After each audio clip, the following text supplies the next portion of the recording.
Hi hello నమస్తే. మానుగులు మండలంలో జుత్తాడ గ్రామంలో జరిగినటువంటి రేషన్ డీలర్లు అక్రమాల పైన మనతో మాట్లాడడానికి బాధితురాలు కూడా లైన్లో ఉన్నారు. అసలు ఇది మాట్లాడే ముందు జుత్తాడ గ్రామంలో జరిగినటువంటి సంఘటన చూస్తే రేషన్ డీలర్ల అక్రమాలు చాలా అమోఘంగా జరిగిపోయాయి. దోచుకు తిన్నారు.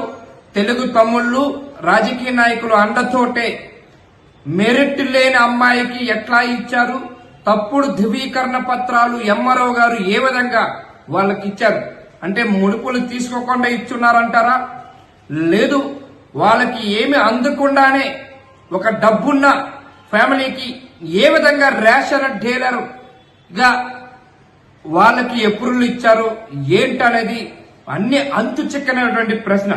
కానీ దీనిపైన ఆల్రెడీ మనం ఎంఆర్ఓ గారు తహసీల్దార్ గారితో మాట్లాడే ప్రయత్నం చేస్తే ఆర్డీఓ గారు చేశారంటున్నారు. కానీ ఆర్డీఓ గారు చేసే ముందు అసలు తప్పుడు ధృవీకరణ పత్రాలు మీరు ఎంక్వైరీ చేయకుండా ఎంఆర్ఓ ఇచ్చున్నారు. దీనిపైన మనతో మాట్లాడడానికి ఫోన్ లైన్ లో ఉన్నారు బాధితురాలు నాగజ్యోతి గారు. నమస్కారం అండి.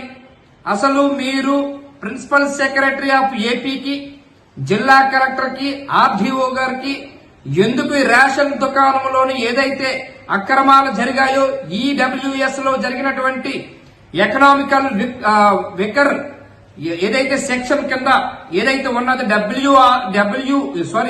ఈడబ్ల్యూఎస్ లో జరిగినటువంటి అక్రమాల పైన మీరెందుకు కంప్లైంట్ ఇవ్వవలసి వచ్చింది? దీనిపైన మీ స్పందన ఏంటండి? నమస్తే అమ్మా. మేము ఇదంతా రాజకీయ నాయకుల హయాంలో జరిగింది సార్. ఎంత చదువుకొని ఎంత అర్హత ఉన్నప్పటికీ అయినా సరే రాజకీయ నాయకుల హయాంలో వాళ్ళు అన్ని తప్పుడు ధృవీకరణ పత్రాలు పెట్టుకుని ఈజీగా జాబ్ సంపాదించుకున్నారు సార్.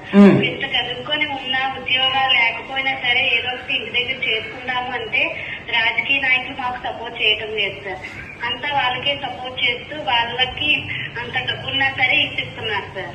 ఇప్పుడు అట్లా కాదమ్మా జ్యోతి, ఇప్పుడు మీకన్నా ఎక్కువ మార్కులు లీలావతికి వచ్చింది. లీలావతి కన్నా స్వాతి, రాపాక స్వాతి బ్రాహ్మణ కుటుంబానికి చెందినటువంటి ఆ బ్రాహ్మణ అమ్మాయికి స్వాతికి 58 మార్కులు వచ్చాయి. ఆమె కింద లీలావతికి 57 మార్కులు వచ్చాయి.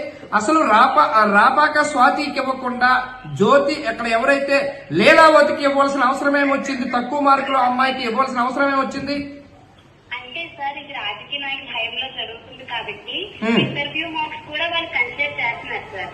ఇంటర్వ్యూ మార్క్స్ లో స్వాతి కంటే లీలావతికి 1 మార్క్ ఎక్కువ వచ్చేటట్టు వేశారు సార్. అందుకని వాళ్ళు అడిగితే ఈజీగా చెప్పగలుగుతారు సార్, మేము మార్క్స్ ఎక్కువ వచ్చే కాబట్టి తనకే ఇచ్చేయగలుగుతున్నామని. కానీ అక్కడ మార్క్స్ అనేది వాళ్ళే డిసైడ్ చేసుకుంటున్నారు సార్.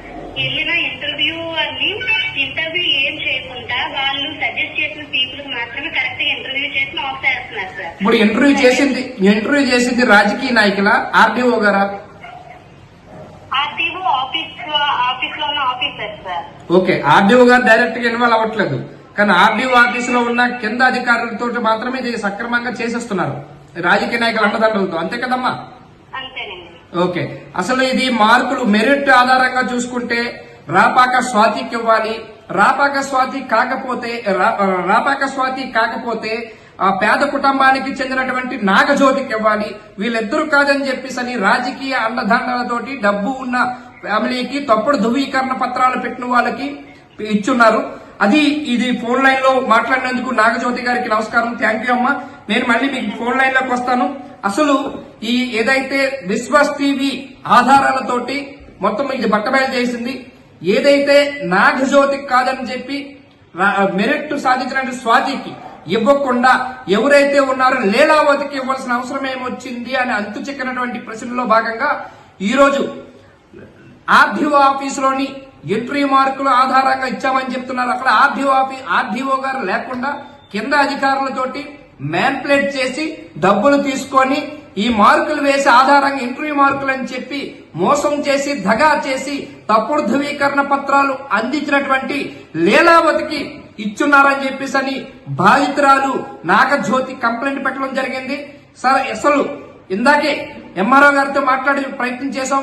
ఎంఆర్ఓ గారు పక్క చెప్తూ ఉన్నారు ఇది ఏమీ కాదు, ఇది అక్కడ కూడా ఆర్డీఓ ఆఫీస్ లో జరిగింది, మా తప్పు కాదంటున్నారు. సరే మీ తప్పు కాదు అనుకుంటే మీరు తప్పుడు ధృవీకరణ పత్రాలు మీకు డబ్బులు ముట్టకుండా ఇచ్చున్నారా, ఏ విధంగా జరిగింది ఏంటనేది త్వరలో ప్రభుత్వమే తేల్చాలి.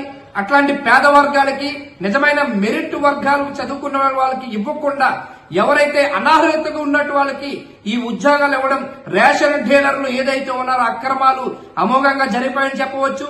రాష్ట్ర వ్యాప్తంగా ముఖ్యంగా మాడుగుల నియోజకవర్గంలో అక్కడ అధికారులు నాయకులు కుమ్మక్కయి నాయకులు చెప్పిందే వేదంగా ఎవరికి చెబితే వాళ్ళకి ఇచ్చే ప్రయత్నం చేస్తున్నారు. ఇది అవినీతికి అక్రమంగా అవినీతికి తావు లేకుండా బరి తెగించి మరి దోచుకుంటున్నారు. ఇది ఈ రోజు మాడుగుల నియోజకవర్గంలో జరిగినటువంటి సంఘటన. థ్యాంక్ యూ వెరీ మచ్ జ్యోతి గారు.